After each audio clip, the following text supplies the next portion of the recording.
नमस्कार मित्रांनो, ह्या गोष्टीत आपण एक सुखी आणि एक दुःखी अशा दोन भावांची गोष्ट ऐकणार आहोत. त्या गोष्टीचे नाव आहे सुख आणि दुःख. दोन भाऊ होते. एक होता श्रीमंत आणि दुसरा होता गरीब. एके दिवशी गरीब भाऊ आपल्या श्रीमंत भावाजवळ गेला आणि म्हणाला, भाऊ, मला शेती करण्यासाठी एक घोडा दे. धनी भाऊ म्हणाला, बरे, घेऊन जा, पण त्याला जास्त त्रास देऊ नकोस. गरीब भाऊ घोडा आणण्यासाठी खड्यावर गेला. तेथे त्याने पुष्कळसे घोडे पाहिले. त्यातल्या एका घोड्याला तो लगाम घालणार होता. तेवढ्यातच एक इसम आला व त्याने लगाम लावण्यास त्याला मनाई केली. तेव्हा गरीब शेतकरी त्या इसमास म्हणाला, तुम्ही कोण आहात? माझ्या भावाला घोड्याला लगाम लावण्यास का मनाई करता? तो इसम म्हणाला, मी तुमच्या भावाचे सुख आहे. तर मग माझे सुख कुठे आहे? गरीब भावाने विचारले. ते पहा, तिकडे त्या झाडाच्या छायेत. ते लाल सदरा घालून झोपले आहे. गरीब शेतकऱ्याने आपली काठी घेतली. फार आनंदित होऊन तो त्या झोपलेल्या माणसापाशी गेला आणि त्याला जोराचा एक धक्का देऊन म्हणाला, अरे आळशी माणसा, तू इथे कशासाठी पडून आहेस? तो माणूस उभा राहिला आणि म्हणाला, अरे राम, मला मारू नका. मला शेती करण्याची सवय नाही. वाटल्यास तुम्ही काही व्यापार करा, तेव्हा मी तुमची सेवा करू शकेन. ही गोष्ट ऐकताच त्या गरीब शेतकऱ्याने घोड्याच्या भानगडीत न पडता आपल्या घराची वाट धरली.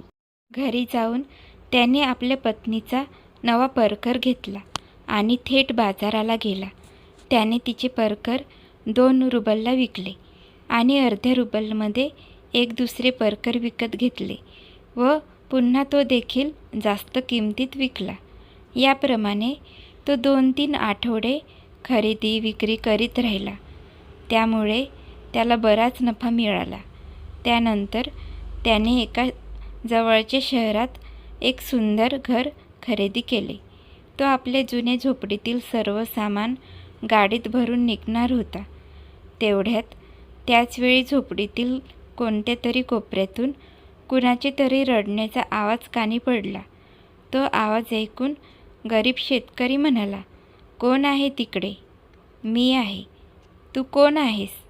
मी तुझे दुःख आहे. तू रडतोस कशाला? दुःख म्हणाले, जर तू मला आपल्यासोबत घेऊन जात नसलास तर रडण्याशिवाय अजून मी काय करणार आहे? शेतकरी म्हणाला, रडू नकोस, गुपचूप राहा. बरे, या पेटीत बस, तुला मी घेऊन जाईन. जेव्हा दुःख पेटीत शिरले तेव्हा शेतकऱ्याने ती पेटी बंद केली व तिला झोपडीच्या शेजारी जमिनीत गाडून दिले. त्यानंतर नगरात जाऊन तो शेतकरी आनंदाने आपले जीवन जगू लागला. एके दिवशी त्या गरीब शेतकऱ्याचा धनी भाऊ पाहुणा होऊन आपल्या भावाच्या घरी त्या नगरात आला. आपल्या भावाबरोबर बोलत असताना तो धनी भाऊ गरीब भावाला म्हणाला, भाऊ, हे सांग की तू धनी कसा झालास? दुसरा भाऊ म्हणाला, मी आपले दुःख जमिनीत गाडले. कोणत्या ठिकाणी? आपल्या जुन्या झोपडीच्या शेजारी. हे ऐकताच धनी भाऊ खूप प्रसन्न झाला. आपल्या गावी परत गेल्यावर तो आपल्या भावाच्या झोपडी शेजारी गेला आणि जमीन खोदू लागला. खोदता खोदता त्याला ती पेटी मिळाली. ती त्याच्या गरीब भावाने गाडून ठेवली होती. पेटी उघडून त्याने आपल्या भावाच्या दुःखाला बाहेर काढले आणि त्याला म्हणाला, माझ्या भावाजवळ जा. पण दुःखाने उत्तर दिले, नाही साहेब, आपला भाऊ फार क्रूर माणूस आहे. आपण दयाळू आहात.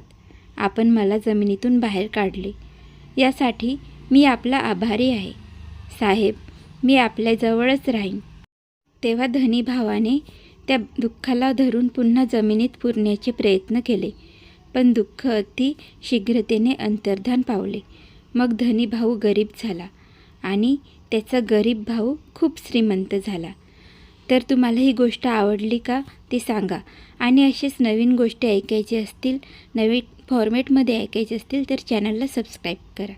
धन्यवाद.